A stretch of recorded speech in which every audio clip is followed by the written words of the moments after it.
There's something special about racing on a short track.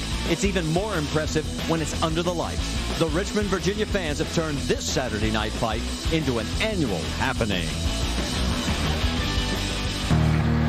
In the heart of Middle America began round one of the short bullring ovals. You can barely slide a sheet of paper between the two. 7 of the top 10 points leaders found frustration.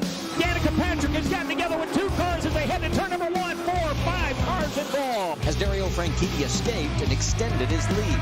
Fans are on their feet. Dario holds the spot. The summer season rolls into full swing. The road to the 2007 season championship heats up for IndyCar regulars. Tonight begins round 2 under the lights at the action track in Richmond, Virginia. This is the week we begin to separate the contenders from the pretenders.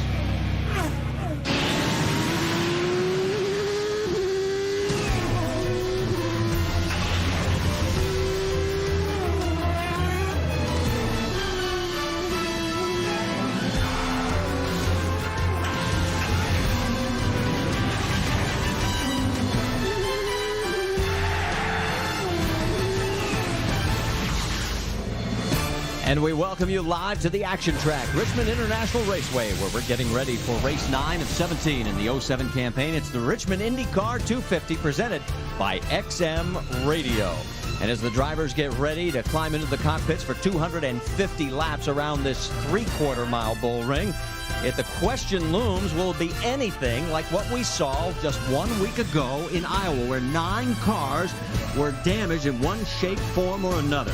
We welcome you to Firestone Race Day. We'll get you called up on everything that's going to unfold over the next 2 hours here at Richmond. Across the top of the screen, we'll show you our starting grid. What's significant is qualifying was rained out, and it means we will start on entrant points, which means the benefit goes to Dario Franchitti. And I guess the big question is, can we even afford to have another week like we had last week at Iowa? Marty, we really can't, but there's a lot of similarities between the two tracks. Both have a maximum of 14-degree banking, only 60 feet wide, not a lot of room for passing, but you know something? Everybody has to think about championship points tonight. They cannot make mistakes on track. Well, one guy who has been living large has been Dario Franchitti. Let's bring in Jack Arute. Well, yeah, Marty, hot off of his Indy 500 win last week, he had to dodge some major bullets. Not only did he have to be on a roll, but he had to have some good luck to avoid the bad luck that other people encountered. But in the end, he edged out his young teammate, Marco Andretti, to score his 2nd win of the season. And for Dario Franchitti, it is a 51-point bulge, almost enough, Dario, that you could afford not to start this race and still lead.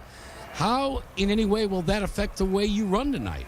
It's too early in the season to start thinking championship. You know, we've got a nice lead there, but we've got to keep running up front week in, week out. The Canadian club guys are doing a really good job. Just got to keep putting ourselves in position to win races, and we'll see what happens. As good as Dario Franchitti's luck has been, there have been others that have had bad luck. And for more on that, here's Vince Welch. It's been a tough 3-race stretch for Helio Castroneves. He had a dominating lead at Milwaukee when his rear wing malfunctioned, costing him what looked like a sure victory. Then at Texas, he was caught up in someone else's trouble and again finished 16th. Then last week at Iowa, spun exiting the pits, and then later caught up in another incident as Helio Castroneves. I don't know if I should stand so close to you, man. Lightning might strike us here. It hasn't been good luck the last 3 races. How much pressure do you feel now to kind of turn it around as the championship marches on? Well, I tell you one thing. This is the perfect place for us, especially being a backyard of Philip Morris.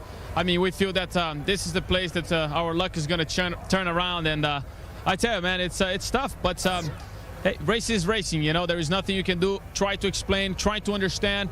We just have to keep thinking positive, doing what we need to do, which is score points, you know, focus in our job, and hopefully with that we're gonna get out of this hole and get our points. He's certainly a man that can do it. Helio Castroneves, a former winner here at Richmond. Now let's go to Brianne Pettigo with the story of another driver struggling a bit.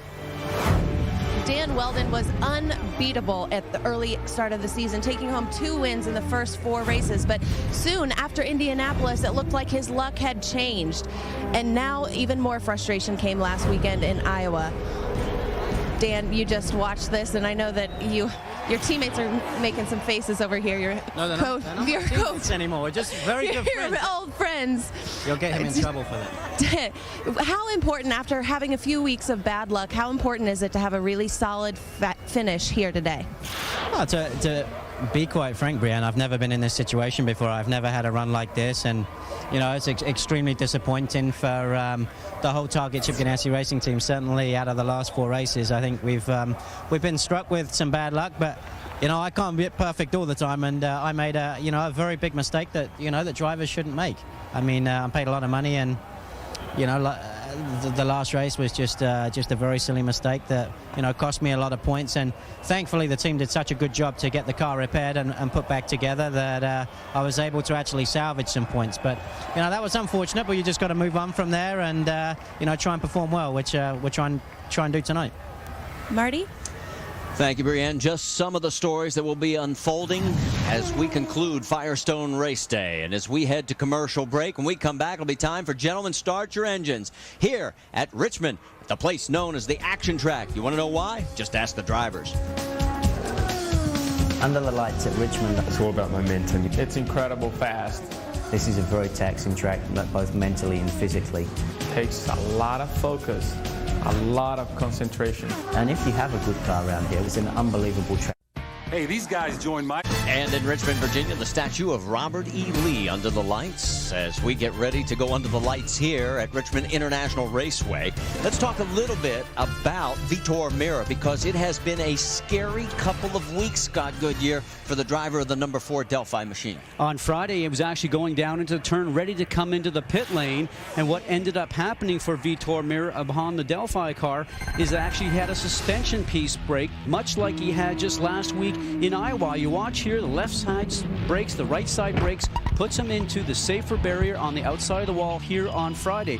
Now let's look at this. The top side is what we just saw here at Richmond. The bottom side was last week at Iowa. The left side brakes first in Iowa, and then the car continues on into the wall for him. On the top, you can see the left side brakes, then the right side, and both the situations are the same, into the outside wall. They had to change cars, Marty, to get ready for this race here tonight in Richmond. In fact, he has not turned a lap because we had no qualifying, so this is an untested machine. The best they were able to do was warm it up in the garage area. And that's really hard for a driver. It's a bit of an unknown. I asked him yesterday, and he said, you know something, I would love to get out there and run a couple of laps, but the team is good. We hope it is the same car that we had on Friday. There's the grid once again across the top of your screen as we get ready to send it down trackside for those famous words that will get the 9th race of the 07 campaign underway. Race fans, it is time for those most famous words in motorsports. At this time, will you please direct your attention to the video screens as we get that command from Airman Bron James and Specialist Jeremiah Finch. Ladies and gentlemen, start your engines!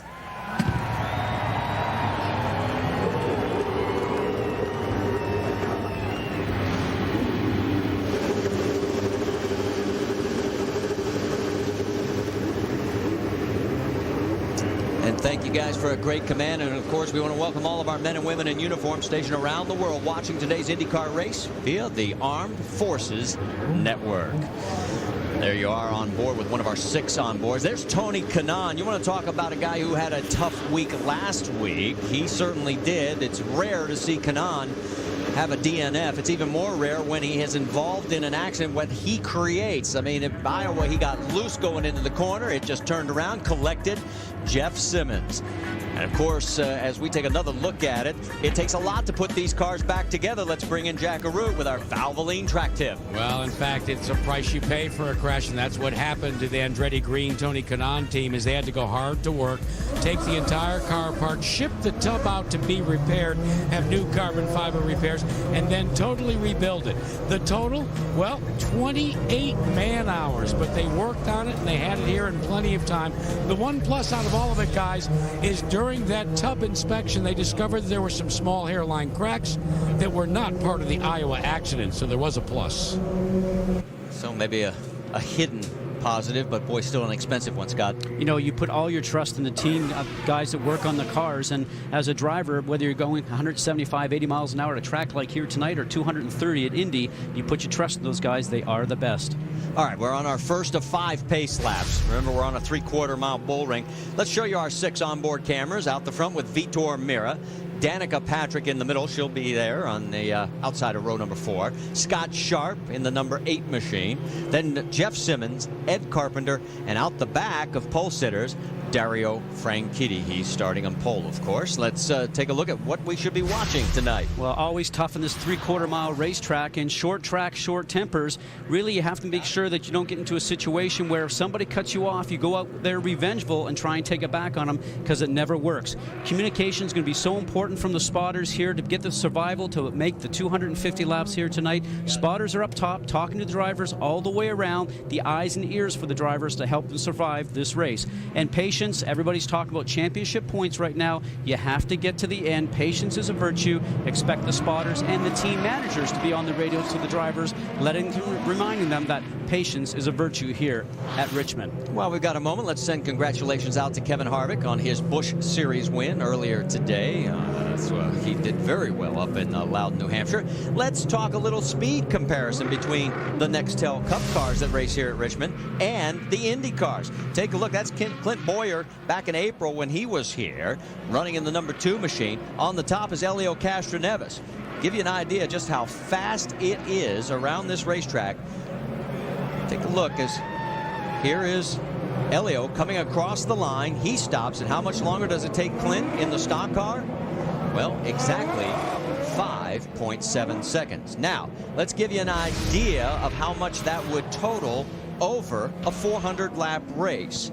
Well, the Cup car would finish 292 of those laps in the same amount of time it would take the IndyCar to finish 400. Isn't it amazing? And these cars going around here so quickly, and just about 5 Gs they see in these turns here. That's going to be impressive here tonight. Jackaroo?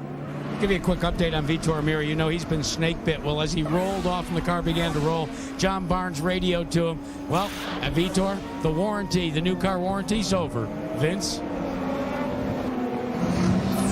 Jack, Roger Penske is the boss, standing over my right shoulder, and of course his driver is Sam Hornish Jr. Hornish Jr. won this race a year ago, but he's coming off a crash last week at Iowa, and just as Scott Goodyear mentioned a moment ago, patience being the key, Sam said it's very difficult to be patient when you're in traffic like you are all night long here at Richmond.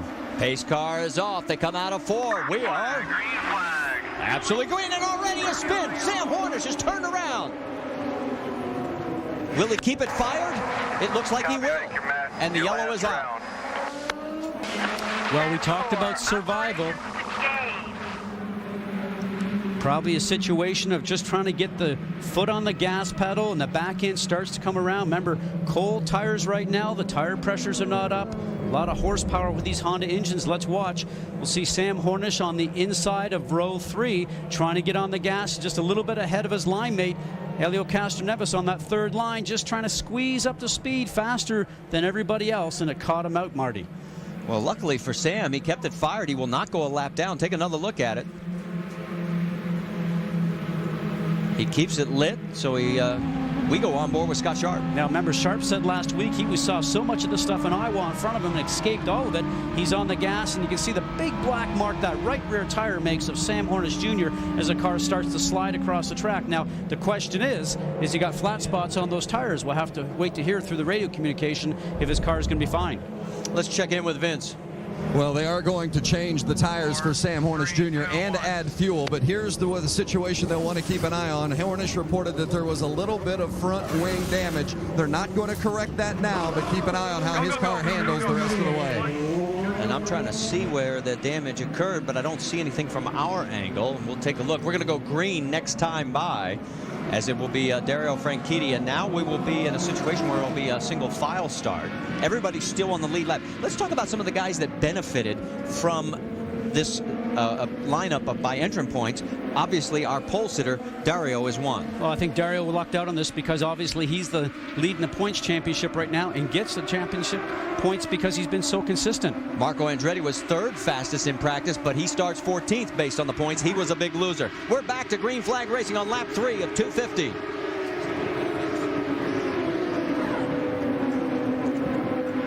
Saw the pass on the outside of Danica Patrick. She's going to lose a spot. That is Thomas Schechter, and he's going after the 8 car. You're on board with Danica. So difficult to do right out of the box. These drivers have not been in the car since yesterday, and you got to get your mindset and yourself all spooled up. We watch Danica right now trying to get the other side of Vitor Mira, but a great job by Thomas Schechter.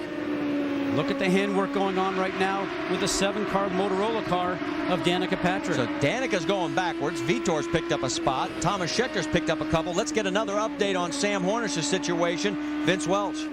Guys, the front wing damage was not cosmetic on top, but Hornish believes when he went through the grass, he may have damaged the underneath side of that front wing. He's not reporting any troubles as he's back green racing, obviously, and picking off drivers in front of him as you see him move on Sarah Fisher. So it looks at this point as if there's no serious issue with the front wing of Sam Hornish Jr. Well, that'll put him up to 16th. He was dead last in the field in 19th, so he has picked up 3 spots. Take a look at Marco Andretti right now. Marco is up to the 11th position. Remember, he started 14th. A driver that was so quick here, as you mentioned, 3rd quickest in practice, really wanted to get the car out there and qualify. Hopefully for him, his oval track problems have been cleared because until Iowa last week, he had not finished an oval track race so far this year. Remember him chasing teammate Dario Franchitti across the line? He was very happy with that, and a lot of relief for the young driver who's only 20 years old.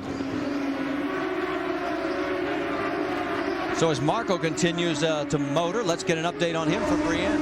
Well, guys, I spoke with his race strategist, Kyle Moyer, earlier in the day, and he said that since Texas, Marco has been like a brand new person. He's got a renewed focus, a renewed energy for the sport, and is really just even showing up to meetings with his A game. So hopefully that will play out and he'll get his victory on the Noble.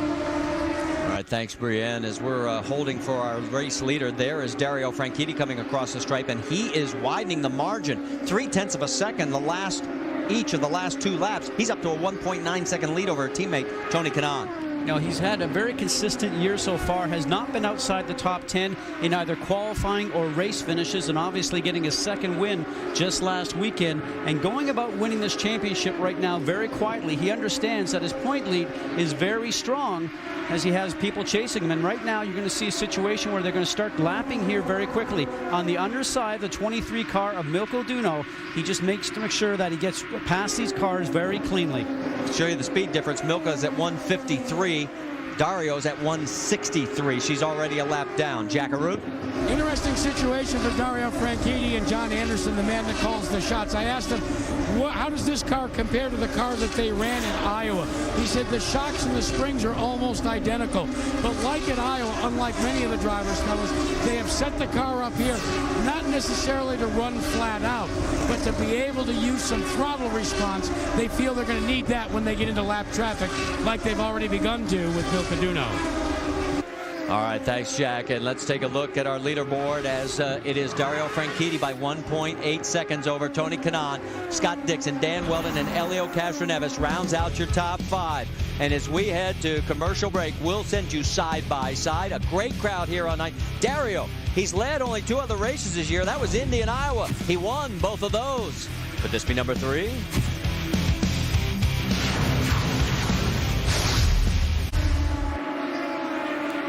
Back here at Richmond International Raceway, where Dario Franchitti has maintained a 1.8 second lead over Tony Kanaan, and he is coming up quickly on cars to lap. He's gotten past Milko Duno, Koski Matsura.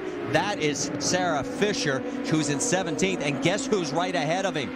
That is Sam Hornish Jr., and I'm wondering if that report we got earlier from Vince Welch is getting worse. Vince, you got any more? It exactly is the point, Marty. Sam Hornish Jr. is reporting that the car is very difficult to handle. It's got a terrible push. He said something is wrong with it. Roger Penske is urging him to just try to be patient until they can get a yellow so they can come in and address the front wing. Again, underneath the front wing is where Hornish believed the car has suffered the damage. Jack Arute? And Dario Franchitti, your leader, continues to hunt like a wounded animal, that Sam Hornish Jr. But Dario's developed a slight challenge. Remember, there was a USAC Silver Crown race here just previous to the start of this event. It has put rubber down on the racetrack that's beginning to be picked up.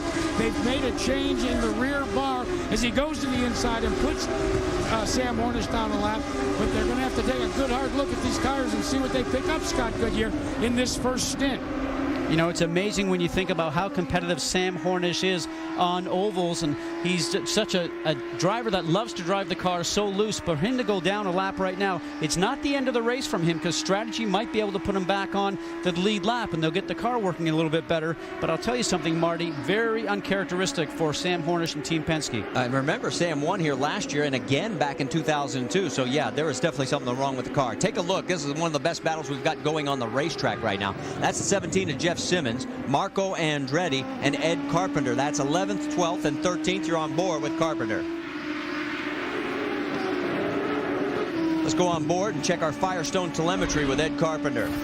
Now remember, some of these super speedways we go to were flat out in the gas. Even at Iowa last week, a 7/8 mile racetrack, but because of the configuration, we were flat out most of the time. Here's a situation where you're hard on the gas going down to the turn, getting on the brake usually just a little bit, and watch the G's sort of build up. This is even in traffic, over 3.5 G's usually, but the fast guys that are going to be up front right now that have clear track ahead of them will be getting up towards 4.5 and 5 G's themselves. Now, he's in a situation now, Marty, right now where he's just trying to have a case where he can get some clean track ahead of Marco and maybe start to run some faster laps, because he was pretty quick in practice. And if we drop back just a few cars, there you see Dario Franchitti starting to close as there goes Ed Carpenter under Marco Andretti. And here comes some more cars. That's the 14 of Darren Manning going under Marco. Yeah, we told me that's the front way out.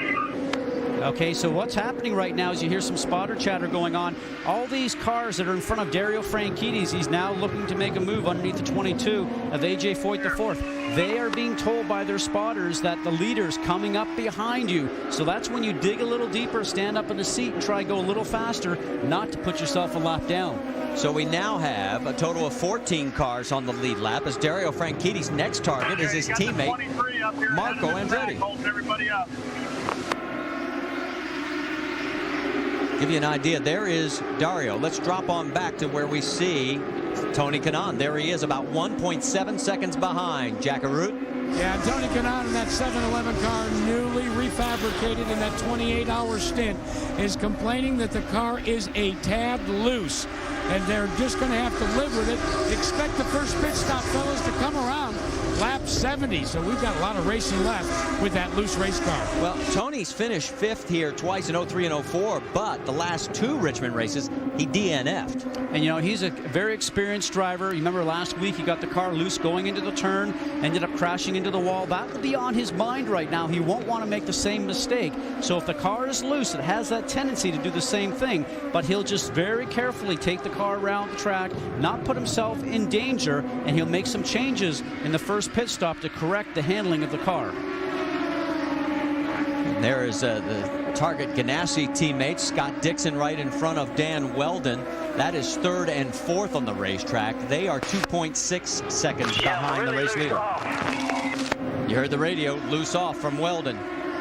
That means he's putting his foot on the gas, and the power to the rear wheels wants to make the back end of the car walk itself out. Fold over steer. He'll do some correction with the steering wheel when he does that, coming off the turn. Now, it's livable now about lap 39. Will it be livable, Marty, when it gets to a lap around 60? We'll have to watch that. You saw that statistical note on Scott Dixon winning back in 2003 from the pole. He also led every single lap that race. Here's your top 5 right now, and so far it's been all Dario Franchitti as we go side by side at Richmond. Scott Dixon came away with the win last year at the Glen. Can he make it 2 in a row and fend off points leader Dario Franchitti and the surging Marco Andretti? The Camping World IndyCar Grand Prix at Watkins Glen on ABC Sunday, July 8th, 3:30 p.m. Eastern. And you're riding on board with leader Dario Franchitti, still not able to get around his teammate, and 15th place Marco Andretti. I'm sorry, he did get around him, and that's now Jeff Simmons he's trying to get around. Marco Andretti seemed to be having some difficulty. The back end of the car was starting to walk out from him as he's starting to try and put the power down. Now, as the rubber continues to come down from these cars, after the previous race that we had here, the cars will start to change. Track conditions will change. The cars are burning off fuel. They're becoming lighter. And the drivers will be communicating back to the pit lane to their engineers, telling them what's going on with the car. And they'll come up with some type of strategy to make some changes for the first pit stop to try to improve the car all night. Well, if you're just tuning in here at the top of the hour, we welcome you to Richmond International Raceway. It is the Richmond IndyCar 250, race number 9 of 17, presented by XM Radio. I'm Marty Reed, along with Scott Goodyear. That's our race leader, Dario Franchitti, going around Jeff Simmons. Whoa, and there was almost a crash right there. But Franchitti has led every single lap. We've had one caution so far. That happened when Sam Hornish spun on the green flag lap and has since gone a lap down. Behind Franchitti, it's Tony Kanaan, Scott Dixon, Dan Weldon, and Elio Castroneves. 2 cars in front of you. You're clear by 4 behind. And that was Tony Kanaan's radio, giving him an update on who's in front, who's behind. Just some good information for the driver to understand that once he gets past the 17 car, Jeff Simmons that we ride aboard right now with his ethanol machine, directly in front of that is a 23 car of Milka Duno, who had a slow start, but she's been running just about the speed of a lot of the traffic here in the last 10 or 15 laps. Remember, not a lot of experience in Indy cars whatsoever, no oval experience, a lot of road course experience, winning in the Grand Am Series, but her oval experience is very minimal. Tony Kanaan going around Simmons as he is trying to track down Dario Franchitti. The lead has opened back up to 2.1 seconds, and that's because Tony's been in the traffic and Dario has gotten through. There you see Sam Hornish trying to take care of some business, but he is already a lap down in 15th place. There's Scott Dixon as he gets around. You heard Scott Sharp talking about the car pushing, and Vitor Meira has gotten around him. So Meira now in 7th, Sharp in 8th. We'll get it back. We got a good car. Team giving him encouragement. We have a good car. Stick with it. They know they need to make changes. The first pit stop in. Now, all these drivers would have used the aids that are actually inside the cockpit for them, their roll bar adjustments and their weight jackers to try to make the cars work just a little bit better. But then they would run out of options with that. They'd go through all the way through the options of having the best selection they can with the weight jacker and the roll bars, and now they'll need changes in the pit lane. Take a look at Vitor Meira. Let's give this team a tip of the hat. They're up to 7th position. Remember, they crashed, never had a chance to take a test run in this car at all. Jack, you've got more? Well, yeah, remember, unlike in past years, you now do not have an engine already strapped in your T-car.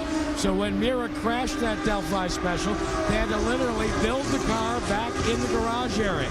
So which chassis and what car is this? The exact same car that Vitor Meira last drove at the Indianapolis 500, guys. Well, this is his 5th start here at Richmond. He has 2 of his 7 second-place finishes right here, 2004 and last year. We're going to step aside. You'll go side by side here at Richmond.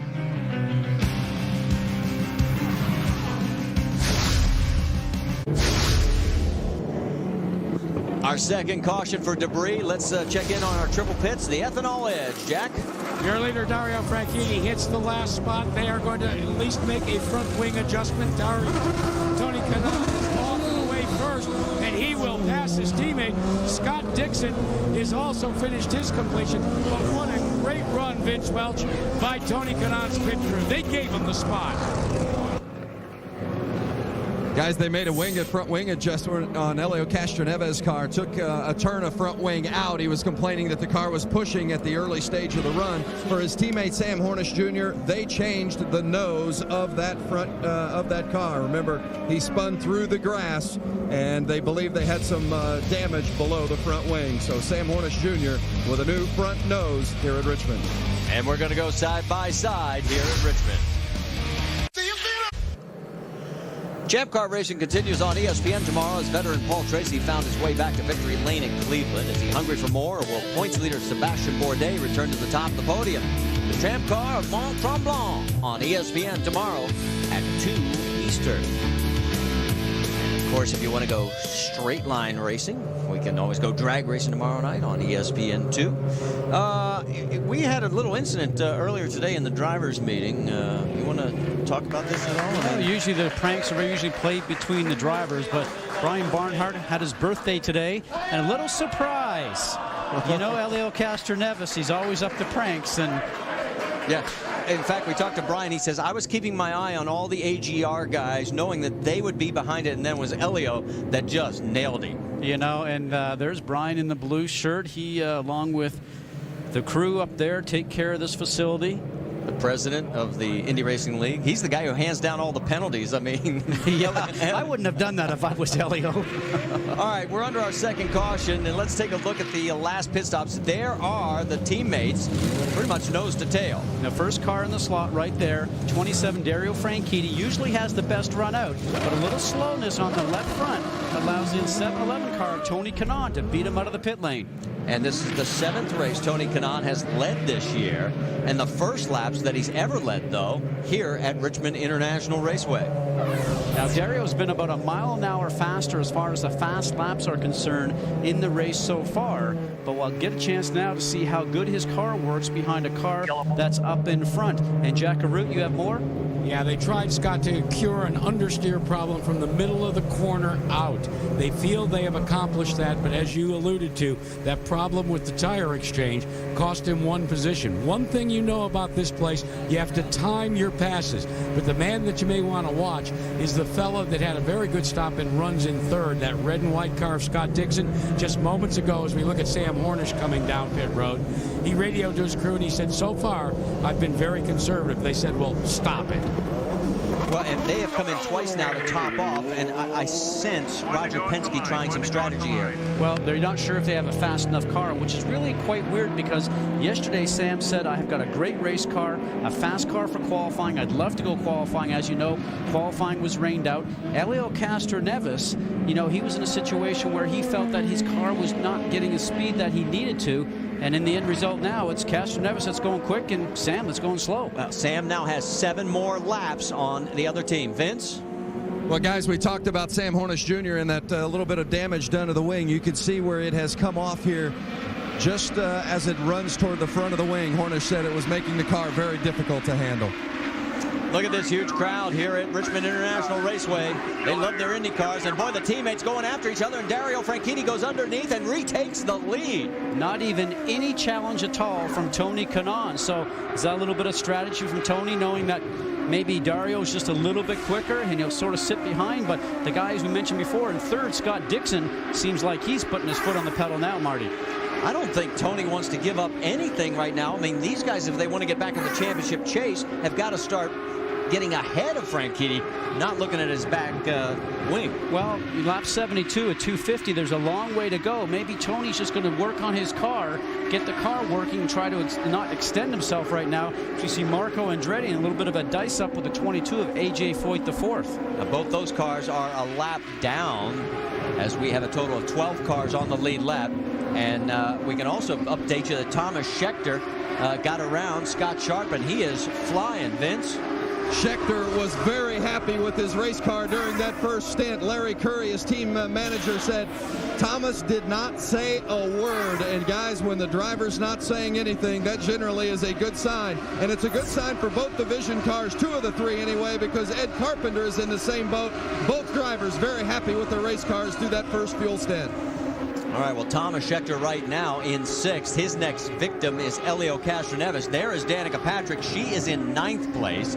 She's tracking down Buddy Rice, who's ahead of her, and trying to hold off Vitor Meira, who lost a little ground on those pit stops.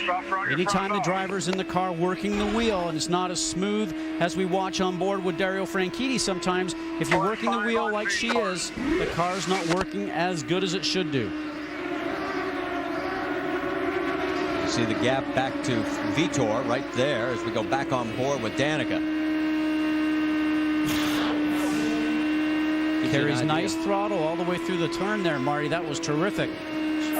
You see the difference between the leader's last lap and hers. Let's go with some telemetry. Now watch her steering the second graphic from the bottom.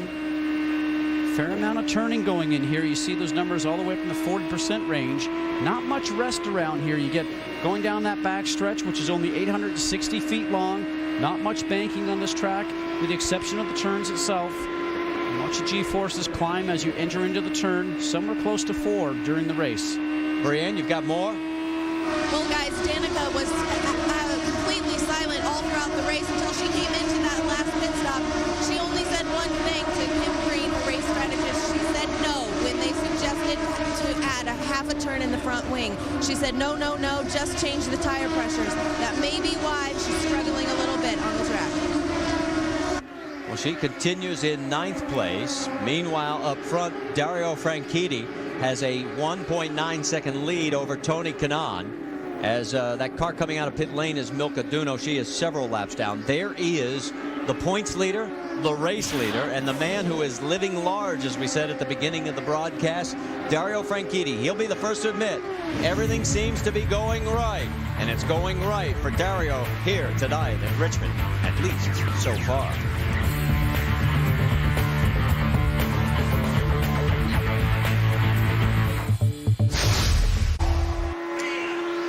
It's time to vote for the best driver of the 2007 ESPYs. You can vote online. It's ESPYs.tv. The nominees are Dario Franchitti, Jeff Gordon, Kevin Harvick, Sam Hornish, Jimmy Johnson, Tony Schumacher. And you can tune in Sunday, July 15th at 9 Eastern on ESPN to see who wins.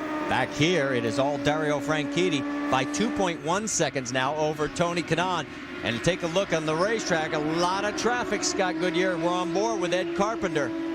Remember, we talked about how narrow this track is, only 60 feet wide, not a whole lot of banking in the turns. This situation right now for all these drivers is that they do have to have patience. Clear out. Nice job, buddy. Keep pushing. We talked about that at the very beginning of the show. You have to get to the end. There's a lot of valuable championship points here. You cannot get frustrated. Vince, you've got more on Ed Carpenter, who's flying in 10th. Carpenter matched his season best finish when he came home 6th last week at Iowa, and his results in 3 races here at Richmond have gotten better each time. He told me today he's feeling a lot more comfortable here at Richmond, and Scott, you know that makes all the difference in the world when you're confident in your car and you're comfortable at the track. You know, he's been doing very well this tail end of last year and at the beginning of this year. I'll tell you something, a driver that has got the physical fitness now and focus, and you know something, he's going to be up to the podium here very shortly. Well, let's get an update on our race leader, Dario Franchitti. Jackaroo? Well, remember before that pit stop, fellas, Dario Franchitti complained that the car was pushing from the middle of the corner out in precisely the spot where he's trying to get by that Team Penske mount. Well, they have made the wing change, as I said, and he has already reported, boy, the car is much better. Boy, if he gets any better, look out. Well, Sam Hornish Jr. is now in 18th position and still not doing very well, as he is shown 2 laps down as Dario has gotten by him again. Let's show you what Thomas Scheckter is. That's the margin from first all the way back to 6th position, where Thomas finds himself. There's Helio Castroneves in 5th. And here comes Thomas closing in quickly behind him. Scheckter may have the best car on the racetrack, second only to perhaps Franchitti's. It's amazing how a car can be so wonderful for a few laps around here and then start to go off. Remember, track conditions do change, and they say chasing the racetrack. And what a driver does sometimes is that you can be having a bad night like Sam Hornish Jr. is right now, and you can be working harder inside the cockpit than maybe Dario Franchitti is, who's running up front, and everything's working very well for him inside the cockpit. Therefore, we're looking at tire pressure. And as you're going, Scott, these lap times are pretty good. You're holding your own with these guys. That was Scott Sharp's radio. Let's get more from Jackaroo. Well, you heard Ray Lito talking about wanting to check the tire pressures. For Scott Sharp, the car is becoming unpredictable. At the drop of the green flag after that last pit stop, it started to get very loose. Then Scott Goodyear went neutral, and now all of a sudden, it's gone, and I'll quote, way loose all over again. Well, as we watch the Firestone telemetry now with Scott Sharp, maybe just watch the throttle. Gives you an indication of how the car is going to be working for him. And if it's not correct, he'll be radioing back into the engineer, Jeff Britton, to get some information on that car. so they can make some more changes. Remember, the drivers do have some aids inside the cockpit. A weight jacker, you can transfer the weight from the right front to the left front to try to get the car maybe to turn in a little bit better. The roll bar adjustments that the driver can use also inside the cockpit can change the rear suspension and the front suspension, but it is limited here. And I keep talking about chasing the track conditions here. That's what you have to do if the car is not right. But conversely, Marty, you got a guy like Dario Franchitti who's making no changes probably inside of his cockpit right now, and the car's working perfectly for him. Franchitti's lead is up to 3.1 seconds. The real battle is for second, third, and fourth. Tony Kanaan, Scott Dixon, and Dan Weldon. There is Kanaan, and you can see Dixon closing right there, and Weldon not too far behind. We're working lap 104 of 250. The midway point of the race and the 2007 season will be at lap 125.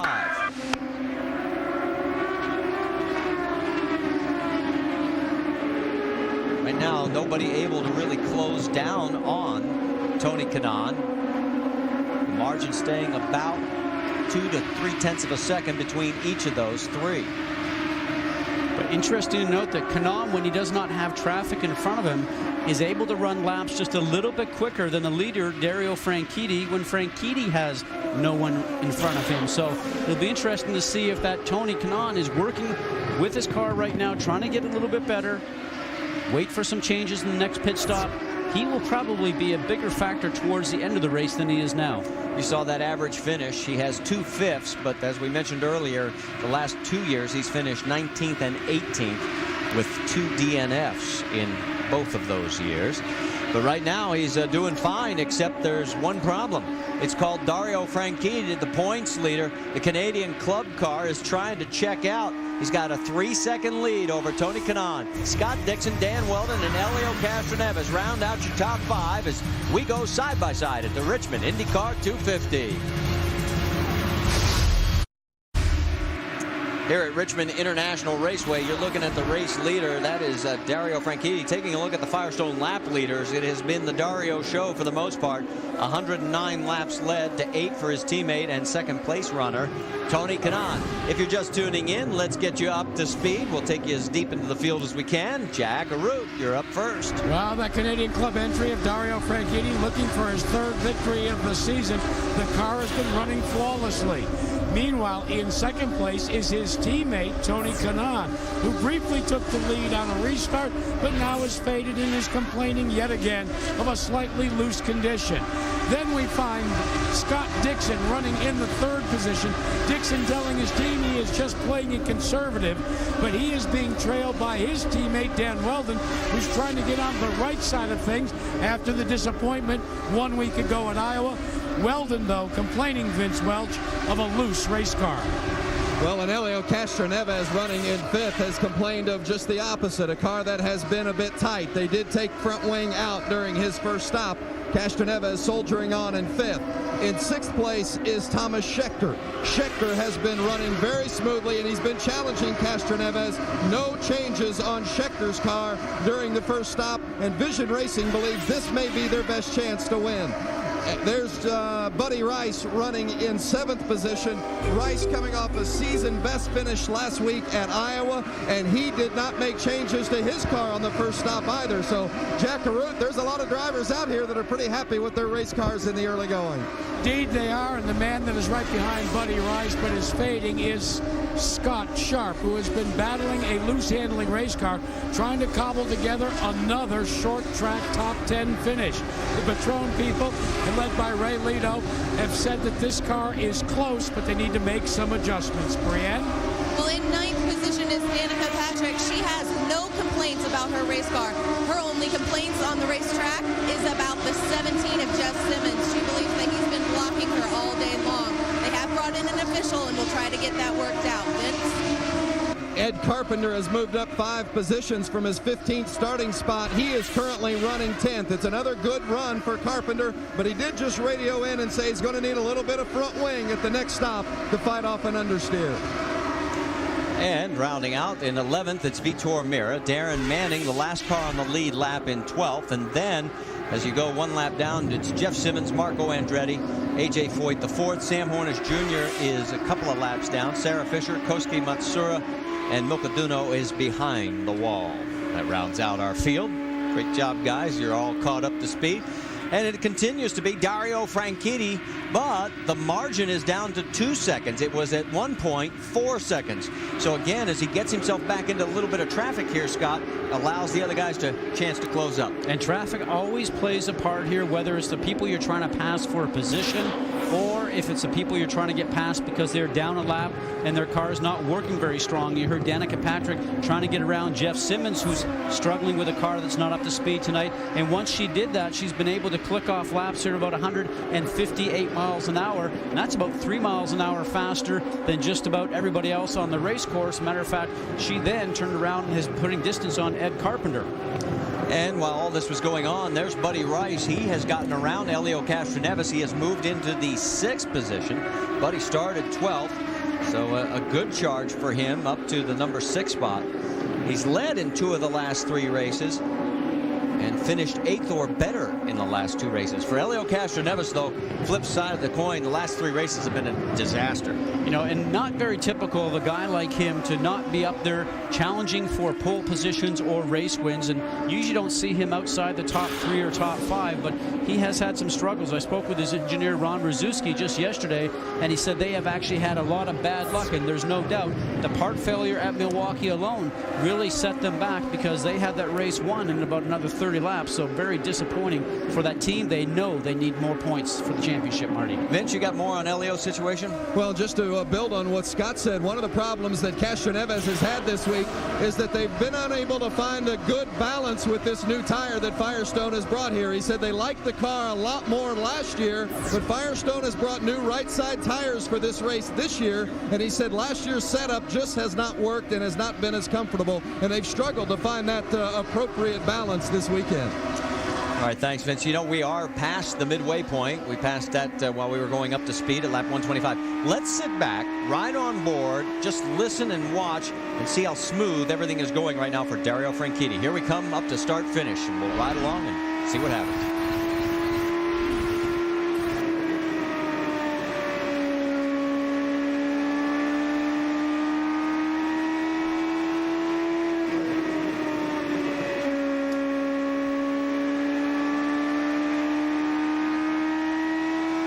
"17 seconds, folks. Let's go another lap." A big wiggle up ahead for the 4-car Vitor Meira.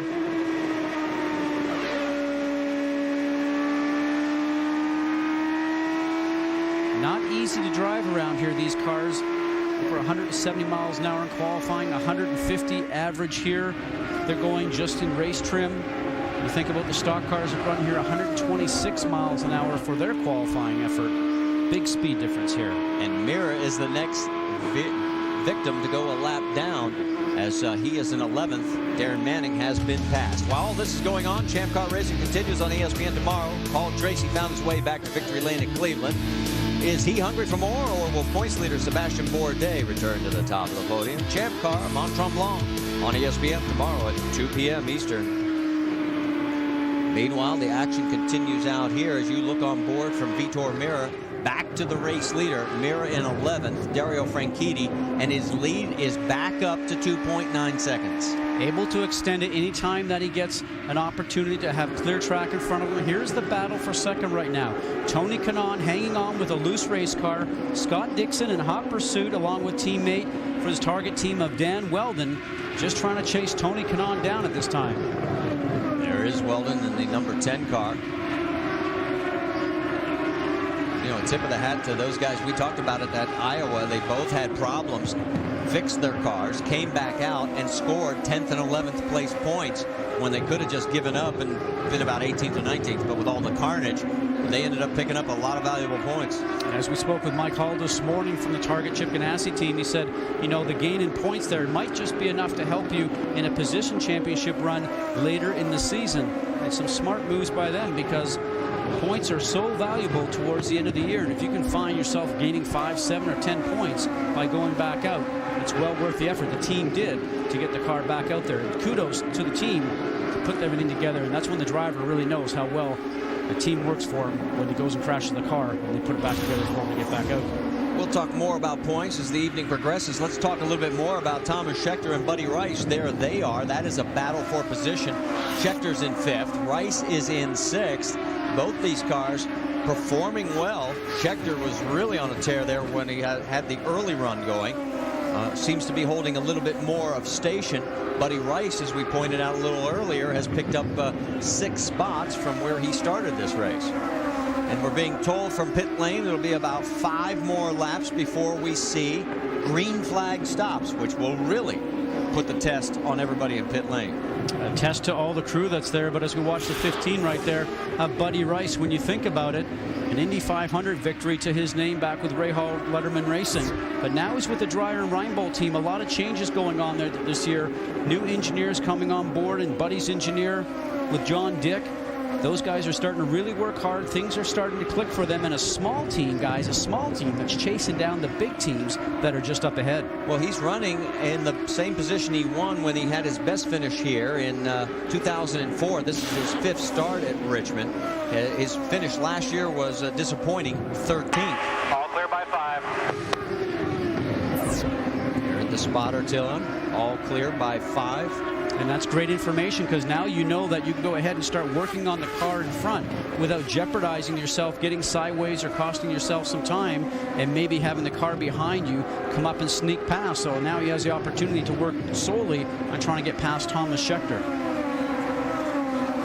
Buddy's an interesting guy. Loves his hot rods, works on them in the wintertime. He's actually starting to put together a 56 Nomad for his wife.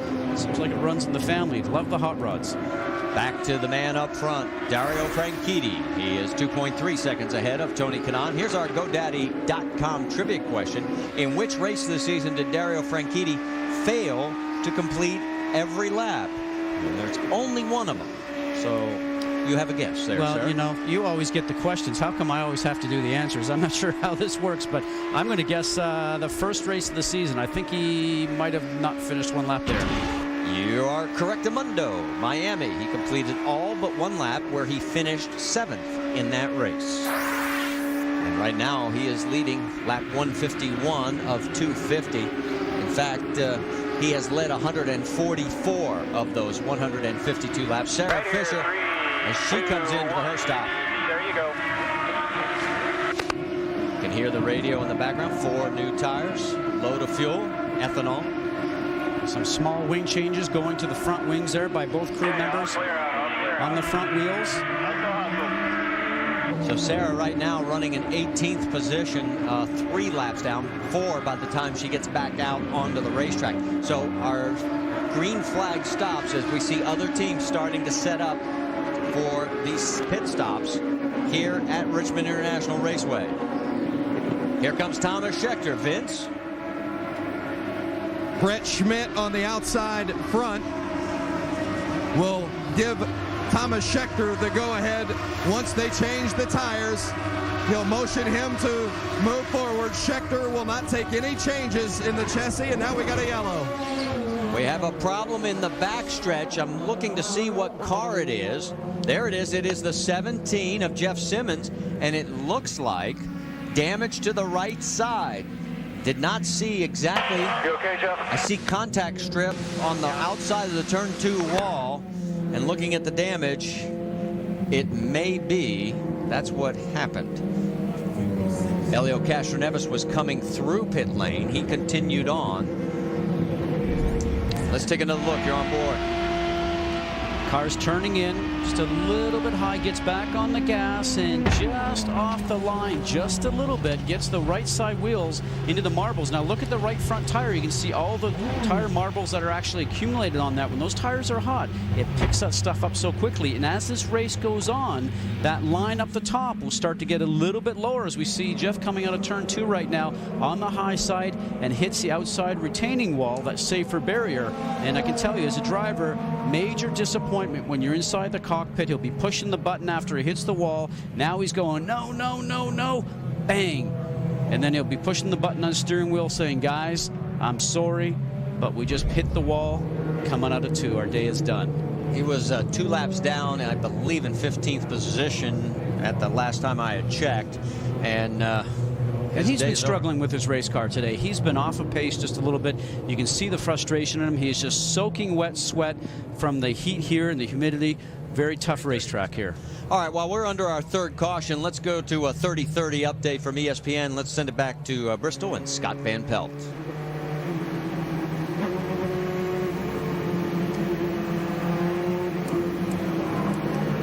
Scott Van Pelt.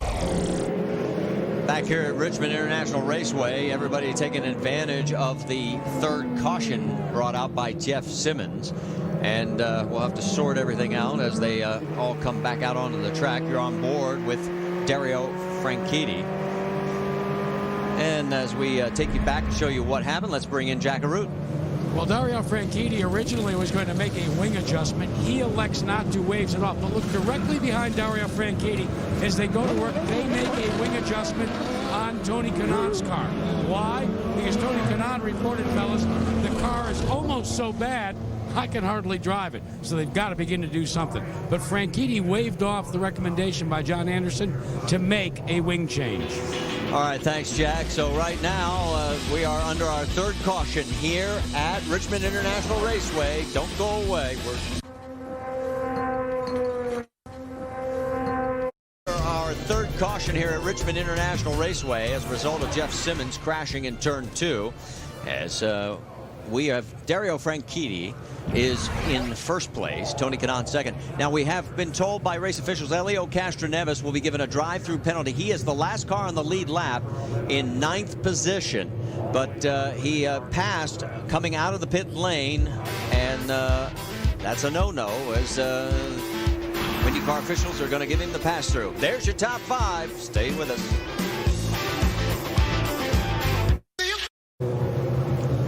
Scott Dixon came away with the win last year at the Glen. Can he make it 2 in a row? Fend off points leader Dario Franchitti and the surging Marco Andretti in the Camping World IndyCar Grand Prix at Watkins Glen on ABC Sunday, July 8th, 3:30 p.m.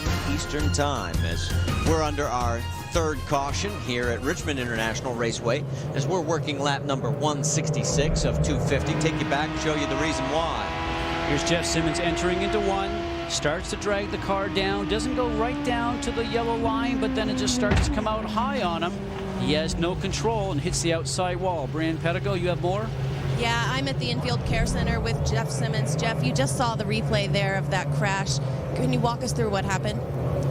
Yeah, I'm not really sure exactly. I didn't really, wasn't really watching the replay that closely there. I didn't know it was coming on, so I'm just really disappointed again for the team, everybody at Rahal Letterman and Team Ethanol. You know, it seems like when we have a good car or something bad happens to us, and today we were fighting a tough car out there, but we were making it better, and not sure what really happened there. I mean, it just pushed out more than usual, and I couldn't get it down, and we got up into the wall, so I don't know what happened exactly. We're glad you're okay. Jack? Brian, one of the things to watch, which we got on board with the Canadian Club entry of Dario Franchitti, is who will pit and who will not pit yet again. John Anderson has had an animated discussion with his driver, Franchitti, suggesting that if they can make some fuel over the course of the remainder of this race, they might not stop. Meanwhile, for others, the debate continues, and one driver that is actually very animated about this debate is Tony Kanaan, teammate to Franchitti. At first they told him that was your last stop, and then they started to rethink it. We're right in the cusp, guys, of a period where to pit or not to pit one more time, that's going to be the big question. Well, and the other thing we're going to check is this penalty to Elio Castroneves. He stayed out on the racetrack, and I think we have some video. Let's take you back. Here is Elio way off to the left of your screen, out on the track. Dario Franchitti completes his stop, and off he goes. Now there is a blend line there, and it depends on who gets to the blend line first. And Vince Welsh, you can explain more of this? Well, it has been a situation with Elio Castroneves, and we're going to get the word with Tim Cindric here as he's communicating with Elio just before they come across. There's been a lot of confusion as to whether, A, he blended in correctly after his initial stop. He came on a drive-through because he was already in when the yellow came out, as you've talked to. Now they're going to make him do a drive-through again. Tim Hendrick has really been voicing his displeasure with the officials, but there's a lot of confusion down here, and I'm going to try to get Tim's response to it. communicating with Elio. They're going to do one more drive-through. We'll try it again next time, guys. Yeah, because we're going back to green flag racing. Here comes Franchitti flying.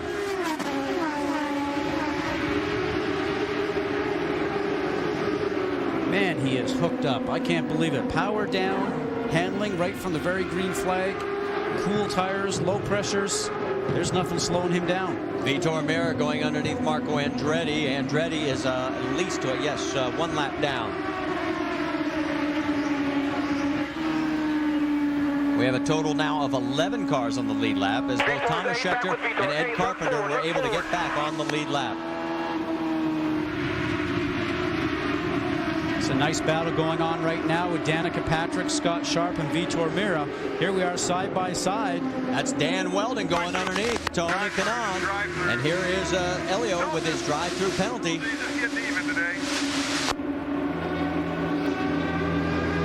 He's going to go a lap down. There's the race leader going by. And we said earlier in the show, short track and short tempers. You cannot have frustration level going too high right now because in the short track, there's no room for error. Now what Elio's going to have to do is just sort of take this medicine and get back out there and go as fast as he can. So on a track where the last 2 years it's been dominated by Penske victories, both their cars are at least one lap down. Right now it's Dario Franchitti first, Scott Dixon second, Dan Weldon third, and Tony Kanaan has dropped to fourth. Now the target cars have started to go just a little bit quicker after that last stop, and it seems like they're just a little bit faster than the pace set right now by Dario. All right, let's get more on Elio Castroneves' penalty with Vince Welch. Tim, explain what you're trying to get accomplished here with your conversations with the race officials. I have no idea what they saw there. I heard him say 6 behind the 27, and now they're telling the 3 that he had a blend violation there. The first thing that happened is they should have told us we could stop. We drove through the pits because we didn't think we could stop.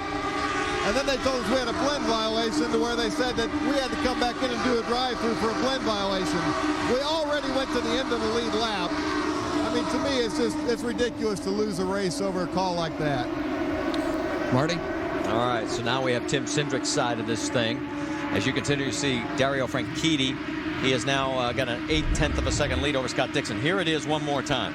Now, as Franchitti starts to come out, obviously, what Castroneves is trying to do is obviously get up to speed, and he ends up passing Franchitti. Now, the 6 car that you see right behind Franchitti is Sam Hornish Jr., who's just completing his stop. So there's a lot going on there. When they went out onto the track, Sam actually went past the 27, but he fell back in behind. But what they're challenging right now is that the car that was on the track, Castroneves' car, got past Franchitti before the blend line.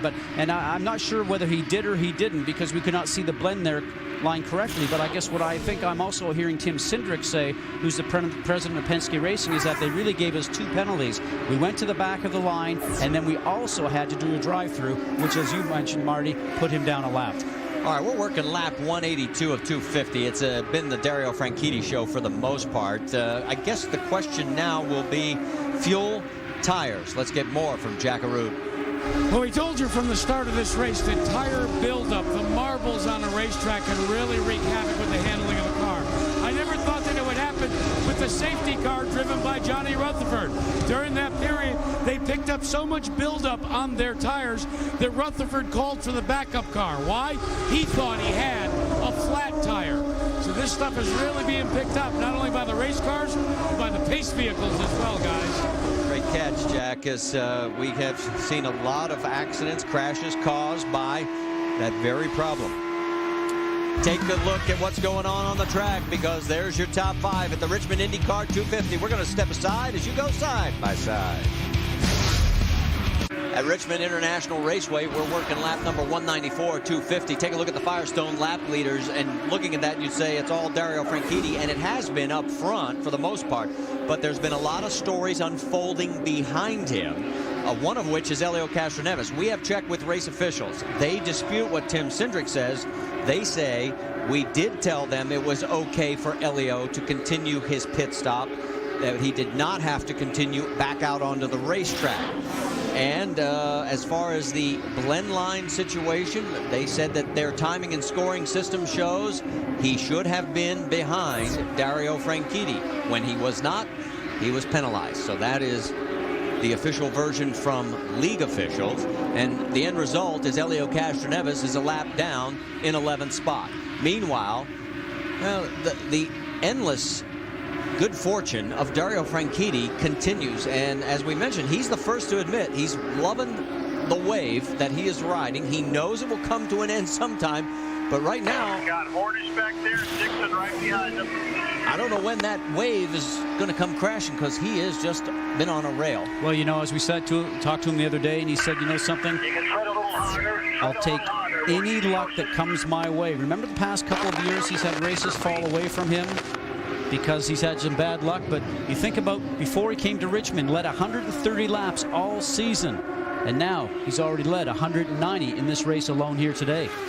That is Sam Hornish trying to get one of his 2 laps back. Let's check in with Jack. You've got an update on the fuel situation now? Yes, I got an update on the fuel and an update on a very, very upset Chip Ganassi. This car, number 27, your leader, Dario Franchitti. I checked with John Anderson, asked him if they have to stop again. He said it is going to be very, very close.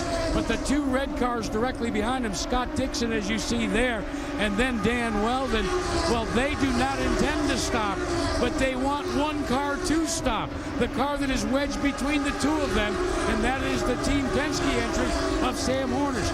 Ganassi went down and talked to Roger Penske, pleading his case. He said, your man is 2 laps down. Let us get by so that we can try and chase down the leader. And as you can see by Sam trying to get underneath the race leader, I don't think he's having any of it. Whoa, that's awfully close. And that will probably open up the door for the target car. Sam goes low to try to stop the impasse of those guys starting to go through. He tried to make that move stick and didn't get it done.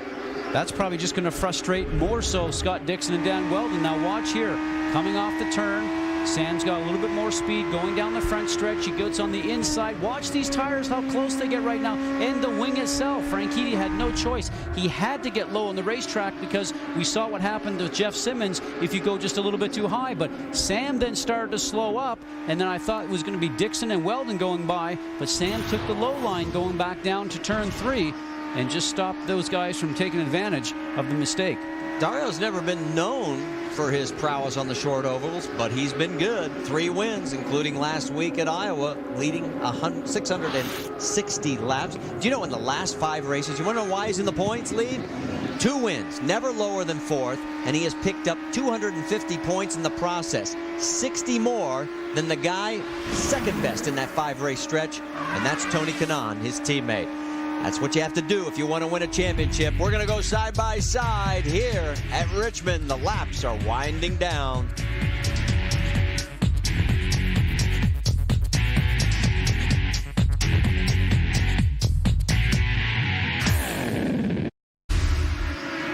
Champ Car racing continues on ESPN tomorrow. Paul Tracy found victory at Cleveland. Who wins at Mont Tremblant? Tomorrow, 2 Eastern on ESPN. And if you need a drag racing fix, 10 o'clock tonight on ESPN2. We'll be going 300-plus miles an hour. 36 laps to go here at Richmond. Dario Franchitti, and there is the 9 of Scott Dixon in second place, getting underneath Sarah Fisher. She is several laps down in 17th position. Franchitti, as we've heard from Jack Garout, has to conserve fuel. He's on a razor's edge. But the target cars are telling everybody they got plenty of ethanol in their tanks to go the distance. And Dixon and Weldon, between the 2 of them, 1.3 and 2.5 seconds, respectively, behind the race leader. And now it's down to 1 second for Scott Dixon. There is a group of cars. Zero in on Danica Patrick. She has fought her way back to 6th place. What's the latest on Danica, Brienne? Danica is continuously happy with her car. They've radioed to her saying that she is fine on fuel. She will make it till the end of the race, and in fact, she can go ahead and put some more pressure pressure on that right foot and catch her former teammate, Buddy Rice. Well, she was 10th in her rookie year here in 05, 15th last year. So right now, this would be a best in her 3 efforts if she just holds on to 6. And you do know that she's putting her foot on the pedal, as Brianne said, simply because there's not really any love lost between the 15 of Buddy Rice and the 7 in the Motorola car of Danica Patrick. Not great team relations last year. And then when she left to go over to AGR, I think that was sort of like, ooh, good riddance sort of thing. So I don't think you'll be seeing any of those two having any lunch or dinner anytime soon. And right behind Danica Patrick is Scott Sharp for position. That's Sarah Fisher in between the two of them. There is Sharp. He is running in 7th position. Do you know that he is like only $190,000 in winnings away from $10 million in his career in IndyCar racing? They called him the Iron Man. He's now starting his 130 consecutive race here. Has more race starts, although he had one injury in his career that actually broke the string of starts, but he's back to 130 right now. And the oldest driver in the field currently, 39 years old. He's increased his fitness here in the past couple of years. His wife always says, I always know where to find him. He works out twice a day in the gym. Well, as we approach the top of the hour with 27 laps to go, let's get you up to speed if you're just tuning in and find out what the fuel strategy is for everybody running up front. First up, it's Jack Arute. Remember the rhyme of the ancient mariner? Water everywhere, but not a drop to drink. Well, for Dario Franchitti right now, he would give $1 million for a few extra drops of ethanol. The question mark for your leader is, will he be able to go without another pit stop? The men that are pursuing him from Target Chip Ganassi's team, they have plenty of fuel, at least according to Chip Ganassi and Scott Dixon's tactician, Mike Hull. They have put the whip to their cars, and they are beginning to close on your leaders. Meanwhile, for Tony Kanaan, who runs in the 4th spot, fuel is not the issue. Handling is the issue, and that is an issue that they have been fighting since the drop of the green flag. Vince? Well, running in 5th place is Buddy Rice, having another terrific run. His team owner, Dennis Reinbold, was upset just a few moments ago because Sarah Fisher, Rice's teammate, was making it a little bit too difficult, whether deliberately or not, a little too difficult for Buddy Rice to get by. But Rice can make it, his engineer, John Dick, tells me, can make it on fuel the rest of the way. Brianne Pettigo? Danica Patrick can make it as well. She is still looking for that first win, but is extremely happy in her car. They know this because she has not said a word except when she was in the pits. She's got enough fuel, in fact, so much that she can run any fuel mixture she wants at this time. Jack? All right, Brianne. Meanwhile, right behind Danica is a Scott Sharp who must be a bit disappointed. The car has been good, but he has been mired in traffic. Fuel is not an issue for Sharp and his green and black Patron machine. Directly behind Scott Sharp is the 4, the Delphi Special for Vitor Mira. Mira, who had more than his share of problems over the course of the last 2 weeks, is just happy to be continuing to run. Remember, this is the Indy 500 car, not really as suitable as they would have liked to run on a short oval. Vince? Thomas Scheckter is running in 9th, and his teammate Ed Carpenter right behind him in 10th. I've got to tell you, 2 top 10 finishes for this team would be considered a success by some, but it'll be a disappointment for Larry Curry and company because they felt they had cars that could run in the top 5 today and maybe even win. You see Scheckter in the 2 car in 9th and his teammate Carpenter right behind in 10th. Their cars have been very good tonight. Very few changes. In fact, I don't believe any chassis adjustments on either of those cars this evening. And those are the only 10 cars on the lead lap. And you're saying, where's Team Penske? Elio Castroneves is 11th, a lap down. Sam Hornish Jr. is 15th, 2 laps down. There's the battle for second on the racetrack between the Ganassi teammates. Scott Dixon ahead of Dan Weldon, just that close. And they are only a half a second behind race leader Dario Franchitti. And Weldon's actually been going about a mile an hour faster than the 2 that he's pursuing just up ahead. But as Jack Arute says, is there enough fuel, ethanol fuel left in the 27 machine of Dario Franchitti? Now, this is what you get to as a driver, to look on your dash and see your fuel numbers. You start to run the calculation in your head a little bit and say, I've got about 15 laps left to go when I go past the stripe. Is that situation going to be enough for me to be able to get to the end? Usually drivers try to calculate some things in your mind, but you go around here so fast, Marty, that might be even difficult here at this particular track. You heard him. 15 laps to go. Here's the other thing to think about, folks. Remember, we're on a 3/4 mile oval. It wouldn't do any good to pit under green. You would go several laps down. I mean, you would fall well out of a good points-paying position. It's better to run the gamble here. If they come away with this, and everything's been falling Dario's way all season long here, it seems. You know, in the situation as he goes past the 55 of Koski-Masura, you're right. Everything has gone his way. If we have a yellow here, he's home free. But right now, the risk-reward ratio, as you mentioned, as you see Dan Weldon splitting along with the 9 on the top side of Scott Dixon, both going around the 55 of Koski-Masura. But Dixon was going to have nothing of that. But well, I think both of them were probably saying, Koski, pick a line, any line, because it really hurt both of them. And that yellow is out. Yeah. The yellow is out. And we just found the situation for Dario Franchitti. He will be able to make it to the end. Big donut on the side of the 55 of Koski-Matsura. Franchitti's lead had jumped right back up to 1.3 seconds. There is Elio Castroneves, and there is Koski. Now here's the situation. On a restart, is Dario Franchitti happy to see this yellow because he had a strong car, or is he not going to be very happy simply because of the fact on a restart anything can happen? You've got 2 target cars behind you. You can see the mark on the side of the car from Penske's machine also, and there's the contact right up on the turn. Sam Hornish Jr. in the low side making contact with Koski as they are both going towards the center of the turn in turns 3 and 4. Jackaroo? Scott, you would have thought with the knife's edge that this team was on, that Dario Franchitti would be happy to see this yellow. The absolute opposite.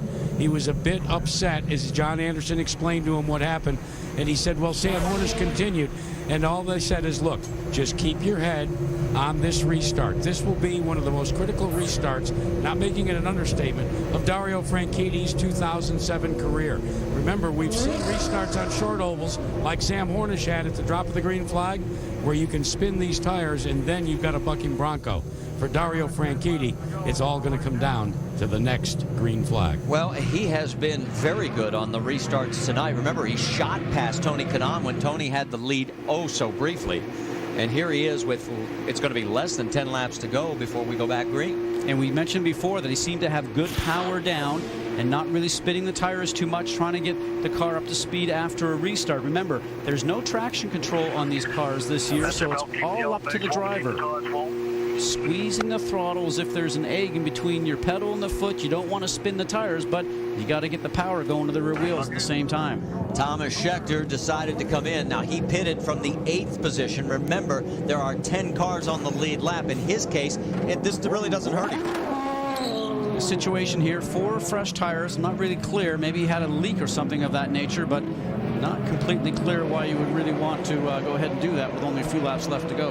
Dario's wife, Ashley Judd, looking on, hoping for another win, which would be the 3rd of the year for Dario. But it'll be Scott Dixon and Dan Weldon and his teammate Tony Kanaan right behind him. Buddy Rice rounds out your top 5. Then it's Danica Patrick, Scott Sharp, Thomas Scheckter drops on down. Vitor Mira moves up to 8th. Ed Carpenter 9th. Thomas Scheckter rounds out your top 10. Jack? Fellas, they just told Scott Dixon you need the restart of your life. Let's find out if he gets it. Coming out of 4. No start. We have been told it's been waved off. This time. Okay, the cones are over in 3 by Suntrust. We're told that Dario was getting a little bit too anxious on the start before the restart zone. Let's listen in. The cones are between 3 and 4.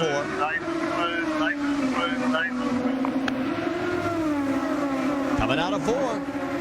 And we're back to green. 6 laps remaining here at Richmond. And what a great restart by Dario. You know, they say the cones are in turns 3 and 4, but you got to put your foot on the gas in the straight, guys. You can't start putting your foot on the corner because you're going to have the same situation that Hornish had on the start. So I don't think there was a foul with what Franchitti did. 5 laps. We got a 5-lap sprint. You heard the spotter. A 5-lap sprint. Can Dixon and Weldon reel in the points leader and race leader, Dario Franchitti? I think we're seeing now just how good Dario Franchitti's car has been for him all day. Comfortable and confidence, and he's got the speed. 4 laps. laps to go here at the 3/4 mile Richmond International Raceway. It has lived up to its billing of the action track. We have had plenty of action, albeit Dario Franchitti leading the majority of the laps. There's been a lot going on behind him. 3 to go. There's nobody that has anything for him. Well, Dixon went 158.5 miles an hour, about almost a mile an hour faster than Franchitti did, but catching them is one thing, Marty. Getting past them is another. 2 to go here at Richmond. Dario Franchitti's lead is over half a second. Down the backstretch, Dixon and Weldon can only watch in awe and amazement as here he comes for the white flag. 1 to go for Dario Franchitti and a smiling Ashley Judd.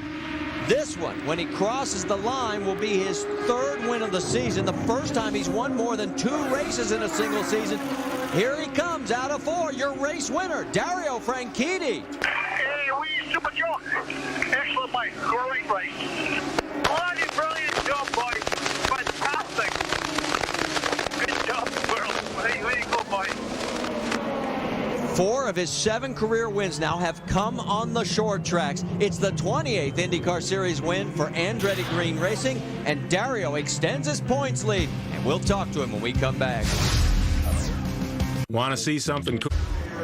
The fireworks in the background here at Richmond International Raceway as Dario Franchitti has set a new race record, breaking last year's mark. He goes 133.4 miles an hour in an average win for his 7th career win. Let's check in with Jack Arute. Ashley had the great line. Says she so looks forward to these little meetings at the end of each race. Ashley? Weekly chats.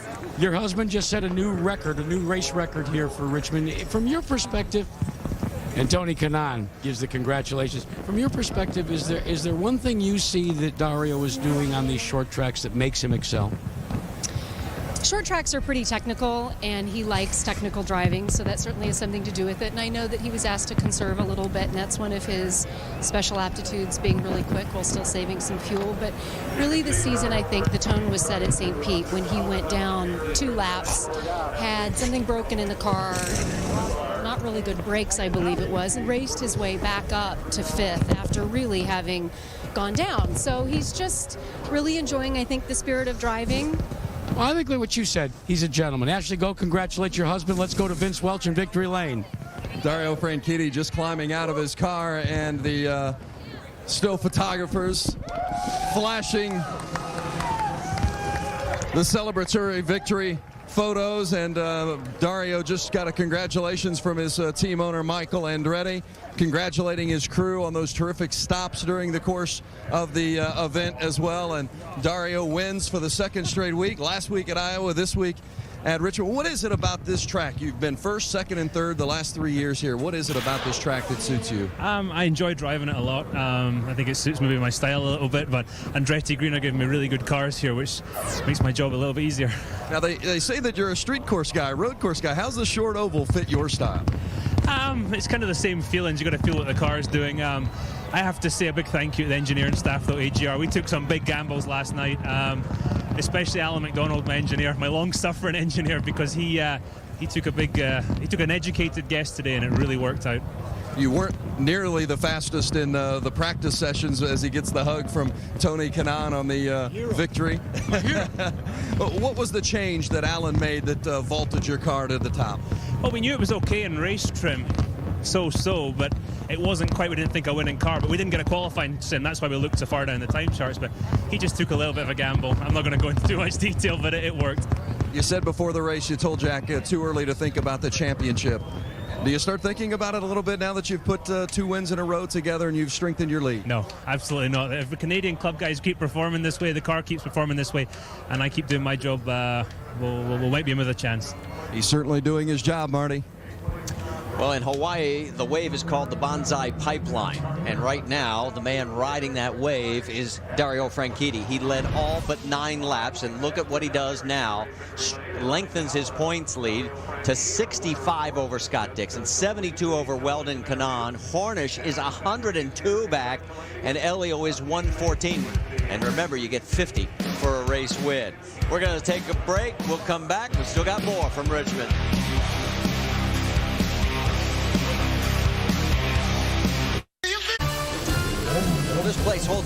12,000. We think there was at least 60,000 here tonight, and they saw a great, stunning performance by Dario Franchitti, but also a good run by the Ganassi team. Let's check in with Brianne Pettigo. That's right, Marty. I'm here with second and third place finisher Scott Dixon and Dan Weldon. They were just discussing the Koski Matsura sandwich they made out on the track. How good does this feel coming off of Iowa? Well, I mean, it's for me, obviously, it's good to finish a race because we've had out of the last 3 out of 4 we've struggled. But you know, at the end of the day, I think it was a good team effort from everybody at Target Chip Ganassi Racing. But just unfortunately, from what we talked about in the team meeting, we needed to pick up points in Franchitti, and that was the guy we needed to beat, and we didn't quite do it. But you know, for the most part, I think we had pretty good cars. It was just kind of it was a strange race for Richmond. Scott, how frustrating was the lap traffic in front of you? Yeah, it was tough. You know, it's just for some of the back markers, you're not really sure how to gauge them, how much track, you know, how much room they're going to give you on the track. And a couple of times there it got pretty close. You know, I think for what ruined our race was probably Sam being in the middle of Dario. Dario had to save fuel. He kept backing off and had sort of, you know, Sam in there as a buffer. So that was real frustrating. But as Dan said, it was a good day for Team Target. We made good points, but we lost a little bit on Dario. So have to turn it up a bit going to Watkins. Jack? Thanks, Brianna. I'm with Danica Patrick. You had an opportunity to congratulate your teammate, Dario Franchitti. You get to a short track like this, what do you take out of your performance tonight? Well, first off, Dario's having quite the year, isn't he? But you know, today was, for me at Richmond, it's good. I mean, the last 2 years I was here, I was like 5 laps down or something. It was horrible. All I was trying to do was stay out of the way. You know, to finishing 6th here today, it's okay. You know, our car was balanced okay, but we just, you know, we were just really low on grip. So as soon as the new tire life sort of the car wore off, we were sliding around a lot. So it just made it really hard to push and put pressure people and, you know, get a couple fast laps in there because I paid the price later because all I'm doing is sliding. Well, next up is Watkins Glen. She and her AGR teammates will be there, as well as the guest that's with Vince Welch. Vince? That's right. Buddy Rice putting another top 5 finish together. 4th last week at Iowa, 5th here tonight.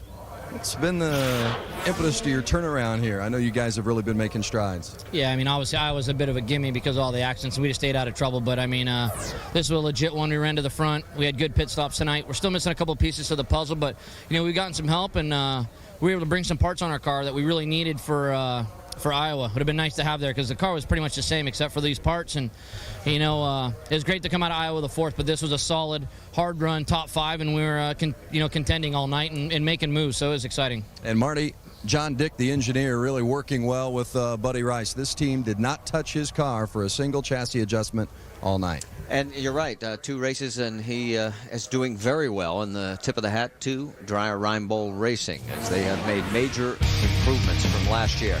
Stay with us. We still have more coming your way from here at Richmond International Raceway. So as the fans continue to file out here at Richmond International Raceway, this is the 2nd week in a row that the IndyCar Series has been on the road, and there are 3 more in a row coming. In fact, Scott Goodyear, let's take a look at the schedule because 2 of the 3 upcoming dates are road courses. And they're going to really play in the hand of people like Dario Franchitti and also guys like Weldon, who has some road course experience, and especially Scott Dixon. But 2 of the 3 are going to be on road courses. Return to Watkins Glen, and the first time to Mid-Ohio, guys. A lot of great racing in the future here on these 3 tracks. And remember, Dixon will be going for his 3rd straight win at the Glen, and you'll see that next week.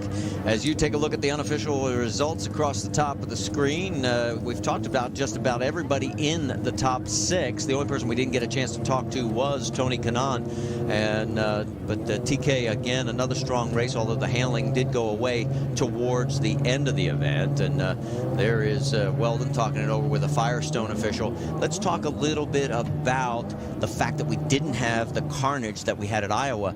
I think the crews are going to be the happiest of that deal. Well, I think the big thing is for all these teams, they know they have to change these cars over to a road course package to get ready for the next race here at Watkins Glen, and they certainly need some rest. Remember, 5 in a row right now. This is where the championship could be won or lost. Some teams that need to really get themselves going, obviously, is Penske. Will they rebound at Watkins Glen? That's going to be interesting to see. Okay, so as the celebration continues, we'll remind you that we'll see you next Sunday, July 8th at 3:30 Eastern on ABC for the Camping World IndyCar Grand Prix at Watkins Thanks, Glenn. Don't forget, tonight at 10 Eastern on ESPN2, NHRA drag racing from Norwalk, Ohio.